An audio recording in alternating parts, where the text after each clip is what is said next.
Au moment où nous revenons en direct au gymnase des étudiants de Champs Hill, nous entreprenons ce combat des super lourds entre le Canadien Lennox Lewis et son adversaire kenyan Crispin Odera.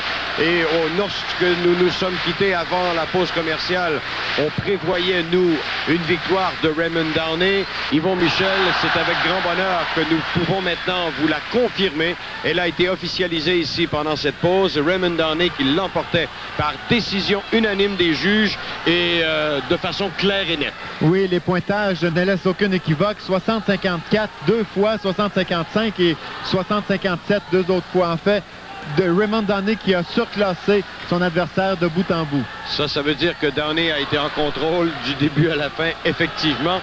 Mais là, présentement, Lennox Lewis, lui, l'un des favoris, un boxeur explosif, un boxeur qui a une certaine puissance. Yvon Michel, même beaucoup, pourrait-on dire, affronte un lourdeau. C'est un plus que super lourd. Quel est son poids exactement? Est-ce que vous avez des statistiques à son sujet? Oui, c'est le boxeur le plus lourd de ce tournoi. 117 kilos, exactement. Ça fait combien en livres, ça? 264, 265 livres? C'est peut-être un peu moins, autour de 250, mais c'est vraiment beaucoup. Et quant à Lewis, lui, il faisait osciller l'aiguille de la balance à 102 kilos, c'est-à-dire à peu près 125 livres. 225 livres plutôt. Oui. Lennox Lewis, qui est classé 3e au monde de sa catégorie, n'a perdu que par décision partagée des juges 3-2 l'an dernier en Coupe du Monde face à l'éventuel médaillé d'or Yuli Cadden. Et on nous dit, après calcul, vérification faite, que les 117 kilos ou quelques 120 kilos de M. Crispin Odera, ça lui donne 256 livres de poids. On peut certainement y mettre du muscle là-dedans, même si on a l'impression de voir un peu de graisse à l'occasion. Et là, il attaque. Lewis n'a pas été ébranlé du tout, ne bronche même pas. Au moment où nous atteignons la dernière minute du premier round, Lewis est plus rapide et sa technique de boxe semble de loin supérieure à celle de Crispin Odera du Kenya, mais il ne faut pas se laisser prendre. Oh, très bon uppercut ici de la part de Lennox Lewis. Genre uppercut crochet à l'intérieur, si l'on veut. Lennox Lewis qui boxe avec prudence. C'est de bonne guerre parce que son adversaire, même s'il semble un peu lourdeau, même s'il est gras, nous a démontré quand même passablement de vitesse. Et dans cette catégorie, ça cogne dur.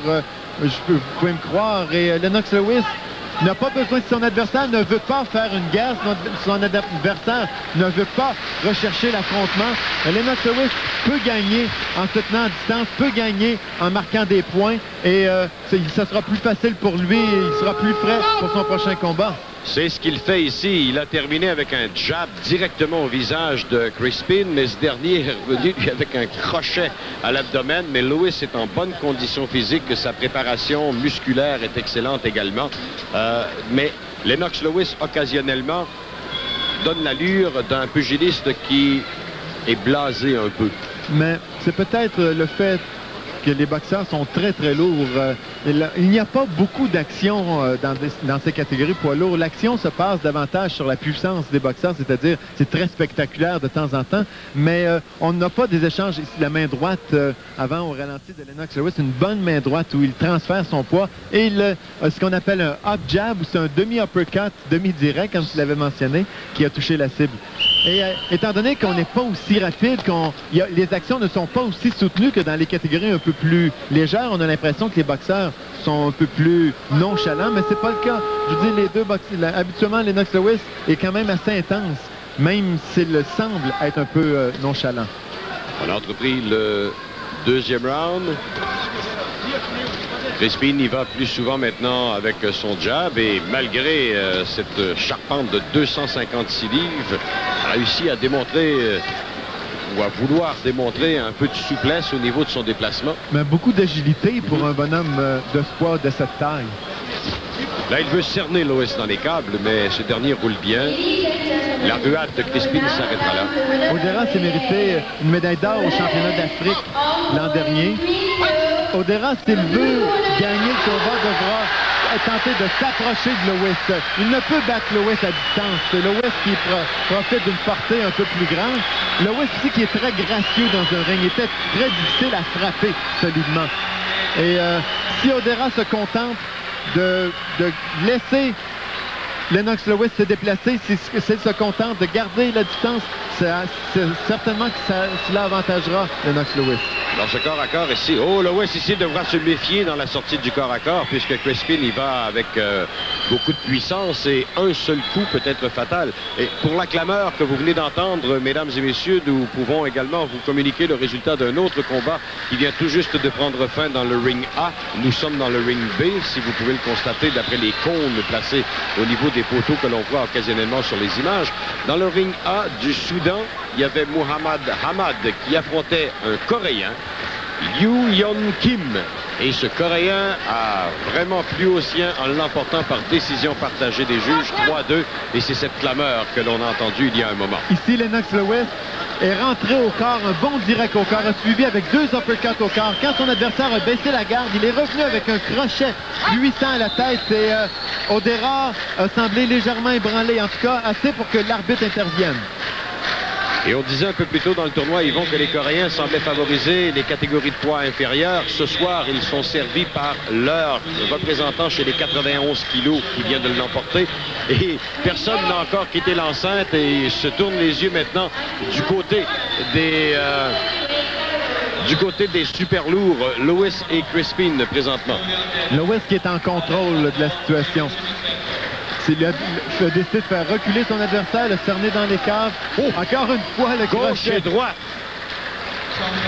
Lennox Lewis qui n'est pas réputé pour sa puissance, mais frappe avec autorité quand même.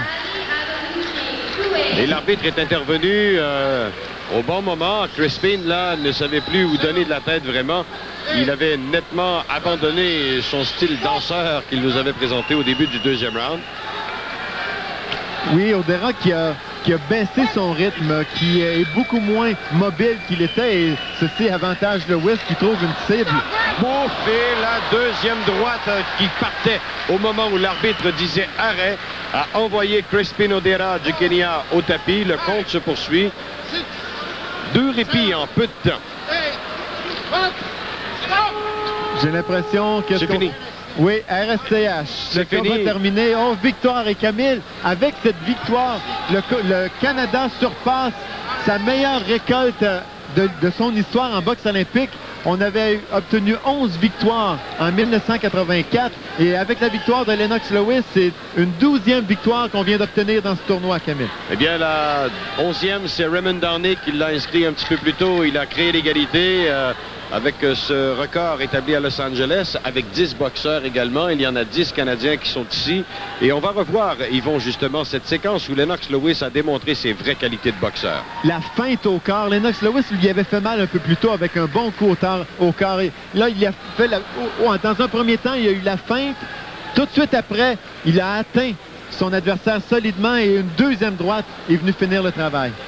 Et les officiels qui sont de la Hongrie, de l'Inde, de la Corée, de l'Argentine et de Taipei n'auront qu'à se rendre à l'évidence de l'arbitre bulgare, M. Stoyanov, qui a décidé de mettre fin à ce combat au moment où l'on entendait le son électronique.